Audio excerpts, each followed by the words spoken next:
अच्छा, कई लोग ऐसा भी कहते हैं कि कर्मा बाई का नाम कर्मा बाई था नहीं।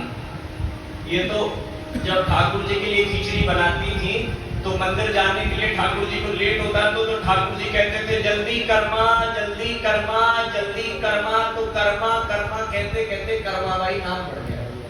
तो माता पिता को कर्मा बाई बचपन से ही ठाकुर सेवा करते हुए देखती थी। माता पिता कैसे ठाकुर जी की सेवा करते हैं, पिताजी कैसे सेवा करते हैं, माता जी किस प्रकार फूल लगाती हैं, तुलसी दल रखती हैं, पर्दा लगाती हैं, हाथ जोड़कर बैठकर भगवान से प्रार्थना करती हैं।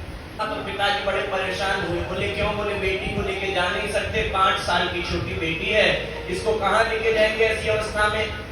महाराज और सबसे बड़ी दिक्कत ये ठाकुर जी को भी वहां नहीं लेके जा सकते, तो क्या करें महाराज? तो पिताजी को परेशान देखकर छोटी सी कर्मा ने पिताजी से कहा, बोले पिताजी आपकी चिंता का क्या कारण है?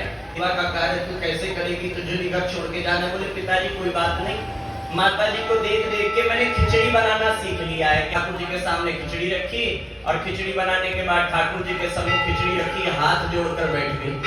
बोले प्रभु आइए खाइए। लेकिन महाराज ठाकुर जी प्रकट नहीं हुए, ठाकुर जी आए नहीं। बालक के चित्त में तो यही भाव जैसे हम खाते हैं ऐसे ही ठाकुर जी खाते होंगे।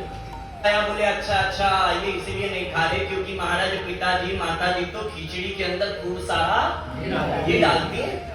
तो महाराज मैं ऐसी खिचड़ी ले आई, तो फिर गई मंदिर के अंदर, मंदिर में जाकर महाराज और घर के अंदर गई, रसोई में से वहां से घी उठाया, घी उठाकर खिचड़ी पर डाला और डाल दिया। बोले प्रभु अब खाओ, लेकिन ठाकुर जी अब भी नहीं आए।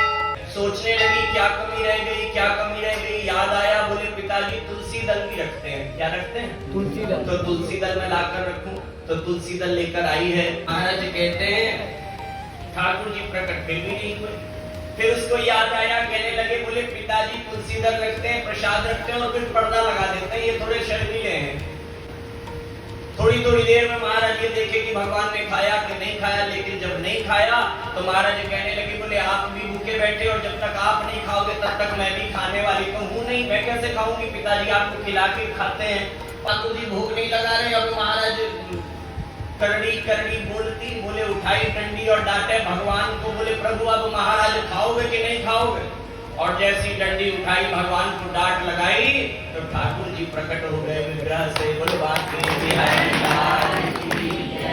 महाराज ठाकुर जी खिचड़ी खामे, कर्मा बाई बैठ के देखे भगवान खामे कम गिराते ज्यादा, खामे कम गिराते ज्यादा। कर्मा बाई कहने लगी बोले मेरे पिताजी ने आपको बहुत बिगाड़ दिया, लगता है मेरे पिताजी अपने हाथ से खिलाते होंगे इसीलिए। तो महाराज कर्मा बाई